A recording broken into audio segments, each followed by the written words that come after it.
સુરતની પુણા પોલીસને મળી સફળતા। 11 વર્ષથી નાસ્તા ફરતા બિહાર રાજ્યનો કુખ્યાત આરોપીને ઝડપી પાડ્યો છે। આરોપી ઉપર બિહારના બાઢ વિસ્તારમાં હત્યા અને આર્મ્સ એક્ટ મુજબ 3 જેટલા ગુના નોંધાયેલા હતા। સુરતમાં દરેક રાજ્યના લોકો વસવાટ કરતા હોય છે, ત્યારે પોતાના વતનમાં ગુનાખોરીને અંજામ આપીને સુરતમાં 2 ટંકની રોજી મેળવી ગુજરાન પણ ઘણા આરોપીઓ ચલાવી રહ્યા છે।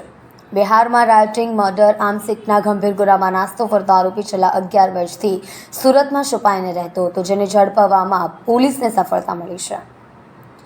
સુરતની પુણા પોલીસે બાતમીને આધારે 11 વર્ષથી નાસ્તા ફરતા બિહાર રાજ્યનો કુખ્યાત આરોપીને ઝડપી પાડ્યો છે। બિહારના બાઢ વિસ્તારમાં હત્યા અને આર્મ્સ એક્ટ મુજબના 3 જેટલા ગુના નોંધાયા હતા।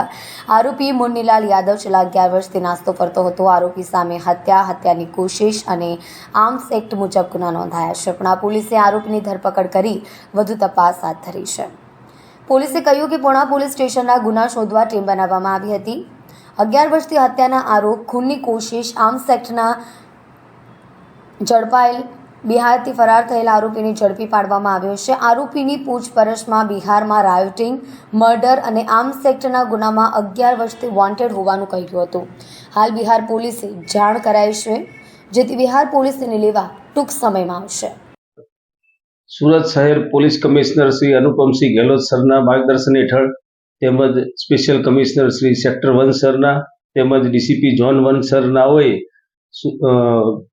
પુણા પોલીસ સ્ટેશન વિસ્તારમાં બનેલ ગુનાઓ શોધી કાઢવા અને વોન્ટેડ આરોપીઓ પકડવા માટે સૂચના કરેલ હોય પુણા પોલીસે 11 વર્ષથી બિહાર રાજ્યના પટણા જિલ્લાના બાઢ પોલીસ સ્ટેશનમાં ગેરકાયદેસર મંડળી રચી ખૂન કરવાનો તેમજ ગેરકાયદેસર મંડળી રચી ખૂનની કોશિશ કરવાનો તેમજ આર્મ્સ એક્ટનો એમ 3 ગંભીર પ્રકારના ગુનામાં 11 વર્ષથી વોન્ટેડ આરોપી જે પોતે બિહાર છોડી અને સુરત શહેરમાં છુપાયો હોવાની પુણા પોલીસ સ્ટેશનના ઇન્સ્પેક્ટરશ્રીને તથા સર્વેલન્સ ટીમને બાતમી હકીકત મળતા તેને પકડી પાડેલ છે અને આરોપીઓને પૂછપરછ કરતા તે બિહારના પટણા જિલ્લાના બાઢ પોલીસ સ્ટેશનમાં rioting with murder with arms act તેમજ rioting with attempt to murder with arms act અને એક આર્મ્સ એક્ટ એમ 3 પ્રકારના ગુનામાં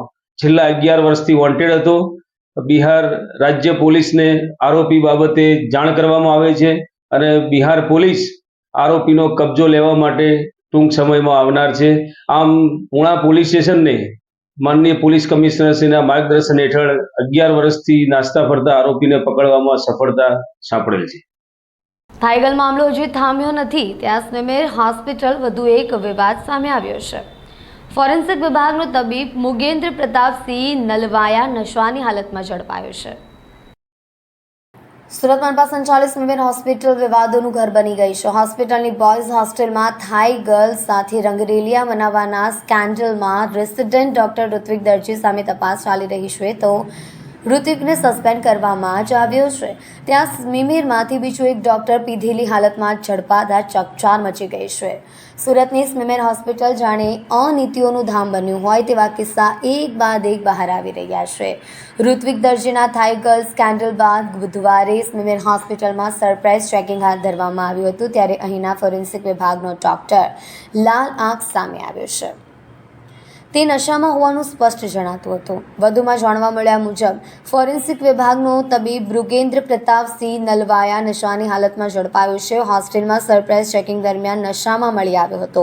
પાલિકાના ડેપ્યુટી કમિશનર સ્મિમેરડીન સહિતની ટીમ હોસ્ટેલમાં તપાસ અર્થે નીકળી હતી, જેની તપાસમાં હોસ્ટેલના એક રૂમમાંથી ફોરેન્સિક વિભાગનો તબીબ નશામાં મળી આવ્યો હતો। દરમિયાન તબીબ મૃગેન્દ્ર નલવાયાની આંખો લાલ જણાઈ આવતા તેના ઉપર શંકા ઉપજી હતી। ત્યારબાદ સ્મિમેર હોસ્પિટલના તપાસ કરતા નશો કર્યો હોવાનું પુરવાર થયું હતું।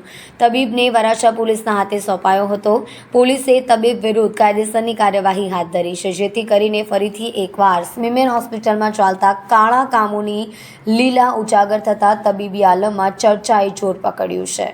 સુરત સહિત રાજ્યમાં આજથી વર્ષ 2024-25ના શૈક્ષણિક કાર્યનો શુભારંભ થયો છે, ત્યારે સલ થયેલી શાળાઓ ખોલવા બાબતે જિલ્લા શિક્ષણ અધિકારીનું નિવેદન આપતા કહ્યું, શાળા સંચાલકો પાસેથી બાંહેધરી લઈને શાળા ખોલવામાં આવે। ગુજરાતમાં આજથી વર્ષ 2024-25ના શૈક્ષણિક કાર્યનો શુભારંભ થયો છે. શાળાઓના પ્રાંગણ વિદ્યાર્થીઓના કિલકિલાટથી ગુંજી ઉઠ્યા છે. છેલ્લા 1.5 મહિનાથી શાળાઓમાં અવકાશ હતો, ત્યારે 35 દિવસના વેકેશન બાદ શાળાઓ શરૂ થઈ ગઈ છે. રાજકોટ અગ્નિકાંડ મામલે બાળકોની સુરક્ષાને ધ્યાનમાં રાખીને સરકારે પહેલેથી જ સૂચનાઓ આપી છે, ત્યારે શાળાએ બાળકોને લઈને જતી વાન અને રિક્ષાનું ફિટનેસ, ફાયર સેફ્ટી સહિતના મુદ્દાઓને લઈને ટ્રાફિક પોલીસ દ્વારા ડ્રાઇવ કરવામાં આવશે. બીજી તરફ શાળા સંચાલક મંડળે ફાયર સેફ્ટી મામલે સરકારમાં રજૂઆત કરી થોડો સમય આપવા અને વ્યવસ્થા કરવા માંગણી કરી હતી. હજી પણ કેટલીક શાળાઓમાં ફાયર સેફ્ટીને લઈને અસમંજસભરી પરિસ્થિતિ વચ્ચે શાળાઓ શરૂ કરી દેવામાં આવી હોવાનું જાણવા મળ્યું છે. વહીવટીતંત્ર અને શાળા સંચાલકોની વચ્ચે વિદ્યાર્થીઓના હિતમાં રસ્તો કાઢવામાં આવ્યો છે. વેકેશન બાદ આજથી બીજા શૈક્ષણિક સત્રની શરૂઆત થઈ ગઈ છે. ટ્રાફિક પોલીસ અને આરટીઓ દ્વારા પણ સ્કૂલ વાહનોમાં ચેકિંગ હાથ ધરવામાં આવી રહ્યું છે, તો શાળા સંચાલકો પાસેથી બાહેધરી લઈને શાળા ખોલવામાં આવી છે.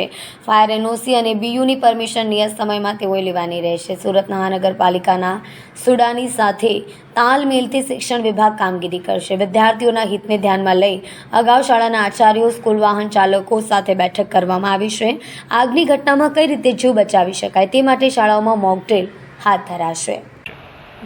સૌથી પહેલાં તો આજથી નવું સત્ર શરૂ થયું છે, તે બદલ ખૂબ શુભેચ્છાઓ વિદ્યાર્થીઓ, વાલીઓ, શિક્ષકો અને આચાર્ય તમામને. ખૂબ સુંદર મજાની કામગીરી થઈ રહી છે અને કડક પણ થઈ રહ્યા છે વહીવટીતંત્ર દ્વારા, અને તમામ પ્રકારના નિયમોનું ફોલોઅપ લઈ શકાય એ માટે અને વિદ્યાર્થીઓનું વર્ષ ન બગડે અથવા તો એનું શિક્ષણ કાર્ય ન બગડે એ માટે થઈ વહીવટીતંત્રએ અનુકૂળતા કરી આપી છે. અને થોડો સમય જે આપ્યો છે, થોડા સમયમાં તમામ શાળાઓ પોતાની તમામ સુવિધાઓ ઉત્પન્ન કરી લે, ભૌતિક સુવિધાઓ ઊભી કરી લે તે માટેનું તમામ આયોજન થઈ ચૂક્યું છે. જમ્મુમાં આતંકવાદી હુમલાને લઈને ઉધના 3 રસ્તા ખાતે વિશ્વ હિન્દુ પરિષદ અને બજરંગ દળ દ્વારા આતંકવાદના પૂતળા સળગાવી પાકિસ્તાન મુર્દાબાદના નારા સાથે વિરોધ કરવામાં આવ્યો હતો.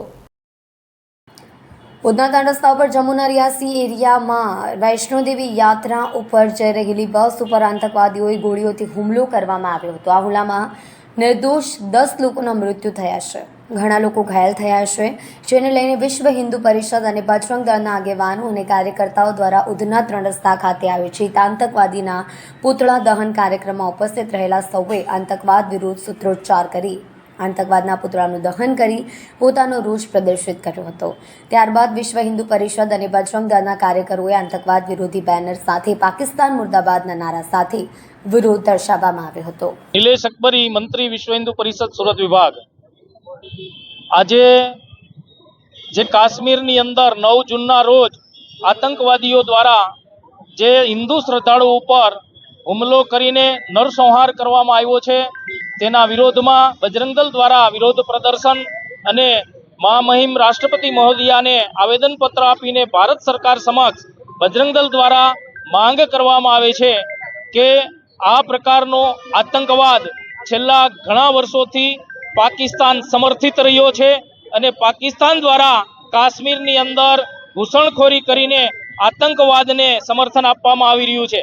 આતંકવાદને કાશ્મીરની અંદર જે લોકો પનાહ આપી રહ્યા છે, આવા લોકો ઉપર ભારત સરકાર કડકમાં કડક કાર્યવાહી કરે અને પાકિસ્તાનને પણ એની ભાષામાં જવાબ આપવાનો સમય આવી ગયો છે. સુરક્ષાની કાપોદ્રા પોલીસે બાતમીને આધારે શાંતિનગરના પહેલા માળે ગ્રીસ આર્ટ નામની દુકાનમાંથી ગણનાપાત્ર પ્રોહિબિશનનો કેસ શોધી કાઢ્યો હતો.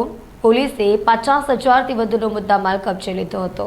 કાપોદ્રા પોલીસની બાતમીને આધારે શાંતિનગરના પહેલા માળે ગ્રીસ આર્ટ નામની દુકાનમાંથી ગણનાપાત્ર પ્રોહિબિશનનો કેસ શોધી કાઢ્યો હતો. પોલીસે 50,000થી વધુનો મુદ્દામાલ કબજે લીધો હતો અને ગુનામાં પોલીસે એક બુટલેગરની ધરપકડ કરી છે. પોલીસે દારૂ ક્યાંથી લાવ્યો, કોને આપવાનું છે તે બાબતે તપાસ શરૂ કરી છે. પોલીસ કમિશનરે સુરત શહેરમાં દારૂ જુગારની પ્રવૃત્તિ પર સખ્ત કાર્યવાહી કરવા કાપોદ્રા પોલીસને ખાસ સૂચના આપી હતી. જે સૂચના અન્વયે પોલીસ ઇન્સ્પેક્ટરના માર્ગદર્શન હેઠળ સર્વેલન્સ પોલીસ માણસોની અલગ અલગ ટીમ બનાવી દારૂ જુગારની પ્રવૃત્તિને નેસ્ત નાબૂદ કરવા પેટ્રોલિંગમાં હતી. તે દરમિયાન મળેલી માહિતીને આધારે શાંતિનગરના પહેલા માળે ગ્રીસ આર્ટ નામની દુકાનમાંથી ગણનાપાત્ર પ્રોહિબિશનનો કેસ શોધી કાઢ્યો હતો. પોલીસે 50,000થી વધુનો મુદ્દામાલ કબજે લીધો હતો.